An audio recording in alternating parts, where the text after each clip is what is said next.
ಇವತ್ತಿನ ವಿಡಿಯೋದಲ್ಲಿ ಜುಲೈ 9ರಿಂದ 13ನೇ ತಾರೀಕಿನ ಪ್ರಚಲಿತ ವಿದ್ಯಮಾನಗಳನ್ನು MCQ ರೂಪದಲ್ಲಿ ನೋಡ್ತಾ ಹೋಗೋಣ.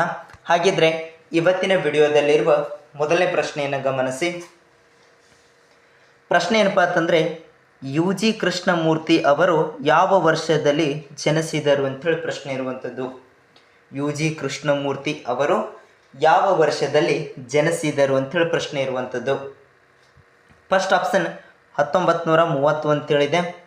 ಆಪ್ಷನ್ ಬಿ 1918 ಅಂತೇಳಿದೆ. ಆಪ್ಷನ್ ಸಿ 1894 ಅಂತೇಳಿದೆ. ಆಪ್ಷನ್ ಡಿ 1765 ಅಂತೇಳಿದೆ. ಪ್ರಶ್ನೆಯನ್ನು ಕರೆಕ್ಟಾಗಿ ಗಮನಿಸಿ. UG ಕೃಷ್ಣಮೂರ್ತಿ ಅವರು ಯಾವ ವರ್ಷದಲ್ಲಿ ಜನಿಸಿದರು ಅಂತಂದರೆ 1918 ಜುಲೈ 9ರಂದು ಏನಪ್ಪ ಅಂತಂದರೆ ಇವರು ಜನಿಸಿರ್ತಕ್ಕಂಥದ್ದು. ಆಪ್ಷನ್ ಬಿ ಸರಿಯಾಗಿರುವಂಥ ಉತ್ತರ ಆಗಿರುವಂಥದ್ದು. ನೆಕ್ಸ್ಟ್ ಮುಂದಿನ ಪ್ರಶ್ನೆ ನೋಡಿ. ಶುಗರ್ ಕುಕಿ ದಿನ ಯಾವ ದಿನವನ್ನಾಗಿ ಆಚರಿಸಲಾಗುತ್ತದೆ ಅಂಥೇಳಿ ಪ್ರಶ್ನೆ ಇರುವಂಥದ್ದು.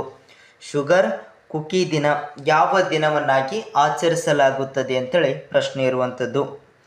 ಫಸ್ಟ್ ಆಪ್ಷನ್ ಆಗಸ್ಟ್ 12 ಅಂತೇಳಿದೆ. Option B June 10 ಅಂತೇಳಿದೆ.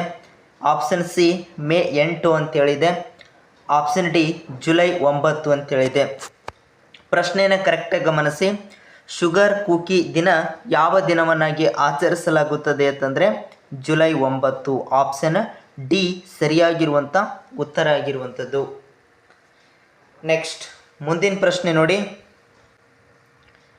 ಇತ್ತೀಚೆಗೆ ನಿಧನರಾದ ಬಿಂದೇಶ್ವರ್ ಪಾಠಕ್ ಅವರು ಯಾವ ಕ್ಷೇತ್ರದೊಂದಿಗೆ ಸಂಬಂಧ ಹೊಂದಿದ್ದರು ಅಂಥೇಳಿ ಪ್ರಶ್ನೆ ಇರುವಂಥದ್ದು.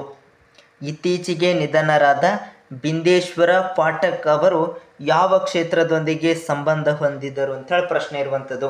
ಫಸ್ಟ್ ಆಪ್ಷನ್ ಹಾಕಿ ಅಂತ ಕೊಟ್ಟಿದ್ದಾರೆ. ಆಪ್ಷನ್ ಬಿ ಚಲನಚಿತ್ರ ಅಂತೇಳಿದೆ. ಆಪ್ಷನ್ ಸಿ ಸಾಮಾಜಿಕ ಸೇವೆ ಅಂತೇಳಿದೆ. ಆಪ್ಷನ್ ಡಿ ಕ್ರಿಕೆಟ್ ಅಂತೇಳಿದೆ. ನಿಮಗೆಲ್ಲ ಗೊತ್ತಿರೋ ಹಾಗೆ ಇದಕ್ಕೆ ಸರಿಯಾಗಿರ್ತಕ್ಕಂಥದ್ದು ಆಪ್ಷನ್ ಸಿ ಸರಿಯಾಗಿರುವಂಥದ್ದು. ಇತ್ತೀಚೆಗೆ ನಿಧನರಾದ ಬಿಂದೇಶ್ವರ್ ಪಾಠಕ್ ಅವರು ಯಾವ ಕ್ಷೇತ್ರದೊಂದಿಗೆ ಸಂಬಂಧ ಹೊಂದಿದ್ದರು ಅಂತಂದರೆ ಸಾಮಾಜಿಕ ಸೇವೆ. ಆಪ್ಷನ್ ಸಿ ಸರಿಯಾಗಿರುವಂಥ ಉತ್ತರ ಆಗಿರುವಂಥದ್ದು. ನೆಕ್ಸ್ಟ್ ಮುಂದಿನ ಪ್ರಶ್ನೆ ನೋಡಿ. ವಿಶ್ವ ಜನಸಂಖ್ಯಾ ದಿನ ಯಾವ ದಿನವನ್ನಾಗಿ ಆಚರಿಸಲಾಗುತ್ತದೆ ಅಂತೇಳಿ ಪ್ರಶ್ನೆ ಇರುವಂಥದ್ದು. ವಿಶ್ವ ಜನಸಂಖ್ಯಾ ದಿನ ಯಾವ ದಿನವನ್ನಾಗಿ ಆಚರಿಸಲಾಗುತ್ತದೆ ಅಂತೇಳಿ ಪ್ರಶ್ನೆ ಇರುವಂಥದ್ದು. ಫಸ್ಟ್ ಆಪ್ಷನ್ ಸೆಪ್ಟೆಂಬರ್ 15 ಅಂತೇಳಿದೆ.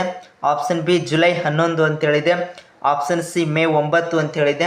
ಆಪ್ಷನ್ ಡಿ ಜೂನ್ 10 ಅಂತೇಳಿದೆ. ನಿಮಗೆಲ್ಲ ಗೊತ್ತಿರೋ ಹಾಗೆ ಜುಲೈ 11. ಆಪ್ಷನ್ ಬಿ ಸರಿಯಾಗಿರುವಂಥ ಉತ್ತರ ಆಗಿರುವಂಥದ್ದು. ವಿಶ್ವ ಜನಸಂಖ್ಯಾ ದಿನ ಯಾವ ದಿನವನ್ನಾಗಿ ಆಚರಿಸಲಾಗುತ್ತದೆ ಅಂತಂದರೆ ಪ್ರತಿ ವರ್ಷ ಜುಲೈ 11ರಂದು ಏನಪ್ಪ ಅಂತಂದ್ರೆ ಆಚರಣೆಯನ್ನು ಮಾಡ್ತಾ ಇರುವಂಥದ್ದು. ನೆಕ್ಸ್ಟ್ ಮುಂದಿನ ಪ್ರಶ್ನೆ ಗಮನಿಸಿ.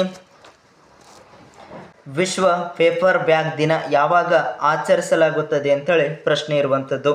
ಫಸ್ಟ್ ಆಪ್ಷನ್ ಮಾರ್ಚ್ 15 ಅಂತೇಳಿದೆ. ಆಪ್ಷನ್ ಬಿ ಆಗಸ್ಟ್ 8 ಅಂತೇಳಿದೆ. ಆಪ್ಷನ್ ಸಿ ಮೇ 9 ಅಂತೇಳಿದೆ. Option D July 12 ಅಂತೇಳಿದೆ.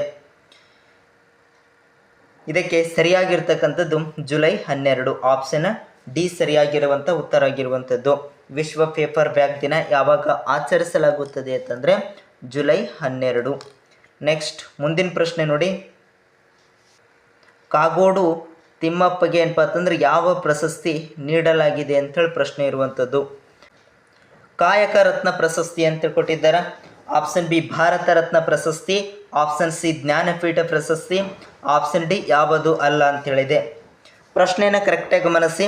ಕಾಗೋಡು ತಿಮ್ಮಪ್ಪಗೆ ಯಾವ ಪ್ರಶಸ್ತಿ ನೀಡಲಾಗಿದೆ ಅಂತಂದರೆ ಕಾಯಕ ರತ್ನ ಪ್ರಶಸ್ತಿ. ಆಪ್ಷನ್ ಎ ಸರಿಯಾಗಿರುವಂಥ ಉತ್ತರ ಆಗಿರುವಂಥದ್ದು. ಇಷ್ಟು ಇವತ್ತಿನ ವಿಡಿಯೋದಲ್ಲಿರುವ ಪ್ರಚಲಿತ ವಿದ್ಯಮಾನಗಳು. ಪ್ರಚಲಿತ ವಿದ್ಯಮಾನಗಳಿಗೆ ಸಂಬಂಧಿಸಿದ PDF ಅನ್ನು ಬೇಕಾಗಿತ್ತಂದರೆ ಡಿಸ್ಕ್ರಿಪ್ಷನಲ್ಲಿ ನಮ್ಮ ಟೆಲಿಗ್ರಾಮ್ ಗ್ರೂಪ್ ಲಿಂಕ್ಸ್ ಕೊಟ್ಟಿದ್ದೀವಿ. ಅಲ್ಲಿ ಜಾಯ್ನ್ ಆದರೆ ಅಂದ್ರೆ ಆ ಒಂದು PDF ಅನ್ನು ದೊರೆಯುತ್ತದೆ ಅಂತ ಹೇಳ್ತಾ, ಪ್ರತಿದಿನ ಎಲ್ಲ ಸ್ಪರ್ಧಾತ್ಮಕ ಪರೀಕ್ಷೆಗಳಿಗೆ ಸಂಬಂಧಿಸಿದ ಪ್ರಚಲಿತ ವಿದ್ಯಮಾನಗಳನ್ನು ತಿಳ್ಕೊಳ್ಬೇಕಾಗಿತ್ತಂದರೆ ಇನ್ನು ಯಾರಾದರೂ ಚಾನಲ್ನ ಹೊಸದಾಗಿ ನೋಡ್ತಾ ಇರೋಲ್ಲ ತಪ್ಪದೆ ಸಬ್ಸ್ಕ್ರೈಬ್ ಆಗಿ ಬೆಲ್ ಐಕನ್ ಪ್ರೆಸ್ ಮಾಡೋದ್ರ ಜೊತೆಗೆ ಆಲ್ ಅಂತೇಳಿ ಸೆಲೆಕ್ಟ್ ಮಾಡಿದರೆ ಅಂದ್ರೆ ಡೈಲಿ ಹಾಕೋ ವಿಡಿಯೋಗಳ ನೋಟಿಫಿಕೇಶನ್ ನಿಮಗೆ ಪ್ರತಿದಿನ ತಲುಪುತ್ತದೆ ಅಂತ ಹೇಳ್ತಾ ಇವತ್ತಿನ ವಿಡಿಯೋ ಮುಗಿಸ್ತಾ ಇದ್ದೀವಿ. ಇವತ್ತಿನ ವಿಡಿಯೋ ಇಷ್ಟ ಆದರೆ ಲೈಕ್ ಮಾಡೋದ್ರ ಮುಖಾಂತರ ನಮಗೆ ತಿಳಿಸಿ ಅಂತ ಹೇಳ್ತಾ ಇವತ್ತಿನ ವಿಡಿಯೋ ಮುಗಿಸ್ತಾ ಇದ್ದೀವಿ. ಧನ್ಯವಾದ.